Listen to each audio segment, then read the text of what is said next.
हाग्रामा महिलारिनि 17 बोसोर सासनावबो गावसोर अथस' सासनाव दङ माबायाव दिसपुरावबो कंग्रेस सरकारजों एलायन्सआव दङ दिल्लीयावबो कंग्रेस सरकाराव दंमोन होमब्लाबो बिसोर 17 बोसोराव मानो एफआरसिखौ होनो हादिया मानो हानि मोनथायखौ होनो हादिया 17 बोसोराव हाग्रामाया 17 जननो माने शहीदनि थाखा होनो हायाखैमोन 17 जननोबो थाखा होनो हायाखैमोन नाथाय 4 बोसोरावनो माबाया प्रमद बरुवा 537 नि बिथोराव टोटेल 1000नि बारा जागोन किन्तु 89 थैनाय 537 नि बिथोराव 534 नि बिथोराव 81 नो दासिम होनाय जाबाय आरो इलेक्शननि उनावनो गासिबो 534 नो शहीदनो थाखाखौ होजोबनाय जाबाय बेथ' बावनो जों खेंसारै बुजिनो हाबाय बिथाङा आगोलनिफ्रायनो सिगांनिफ्रायनो बिथाङा माने बिटिआर जानायखौ हामजाखायाखैमोन बिथाङा सिगाङाव बुंखादोंमोन बर' सुक्तिया जागोन नाथाय बर'नि सिमाया बिटिसिनि सिमाया एरनाय नङा लावनाय नङा बे पार्सेन्ट थाबाय थागोन बेखौ बुंखादोंमोन बिथांनि दुखुआ बेनो जाहैबाय गहपुरसिम मानो हाबनो मोननांगौ गहपुरसिम हाबनायखौ बिथाङा फाजायो गहपुरनि बर'खौ बिथाङा अनसाया अना बिथाङा बे मोनसे गावनि माबाखौ प्रमाणखौ होनाय जाबाय बे जे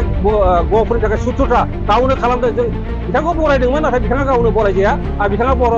गहपुरनि बर'खौ जे नेवसियो मुगैयो बे मोनसे प्रमाण जाबाय बेखायनो बिथाङा बिटिसिनिसो सिट जागोन बिटिसि होनना बुङोबा जों रोखायै बुजियो पासनिया सिमा बे बिटिसि जागोन प्रमद बरुवा बिटिआर जागोन माने अर्थ बेनो जे सिमुलगुरिसिम माने बिटिआर हाबनो थांगासिनो बेखौ बिथाङा नाजानाय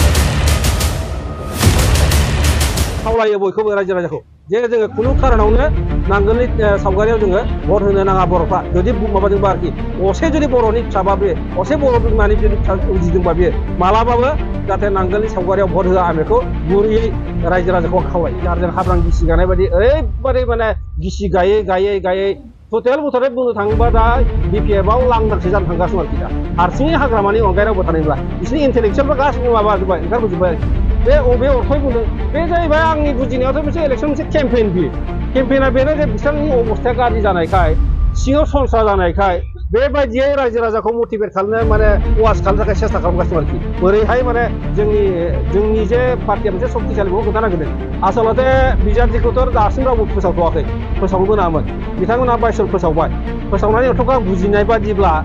जेराव खुनु डिसपुट गैला माने मा होनो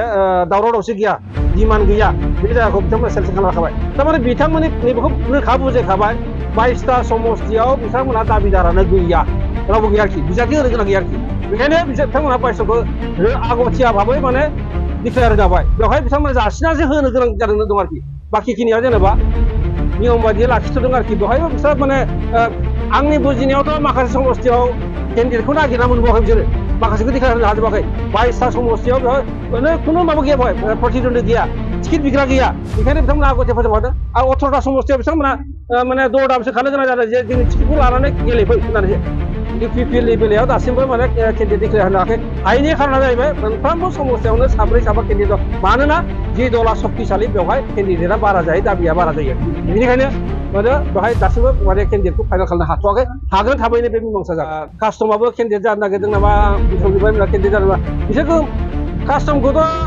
समालोचना खालामथावजाया खिन्थु गावनो निजेनो गाज्रि समालोचना खालामनायखाय बे मानसिया सोर होनना बुंनो जासिनो गोनां जादों जोंथ' गांगां नुखानाय कास्टमाथ' आफादनिफ्राय होखारजानायसो बे फरायसा आफादनिफ्राय होखारजानाय बहिष्कार जानाय बे केलेंकारि दं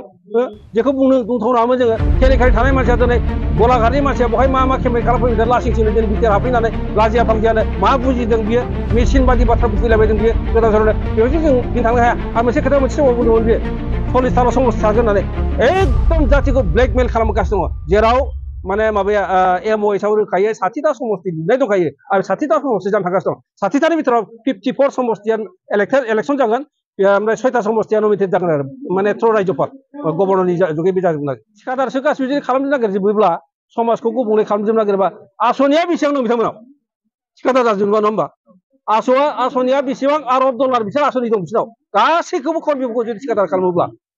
कर्मि माथों जुदि माबा जायोबा भटार माथों जुदि थिखादार जाजोबोब्ला बेसेबां माबा मोनगोन बिसोर पेकेजा बेसेबां बिसोरलाय बिसोरनि दिनावथ' 100 कोटिल'सोमोन पेकेजा एक्सट्रा स्पेसियेल पेकेजा 100 कोटिल'मोन दाथ' जेनेबा 500 कोटिनि अभार जानो थांगासिनो जोंनियाव पेकेज आरो एक्सट्रा माबाया आरोखि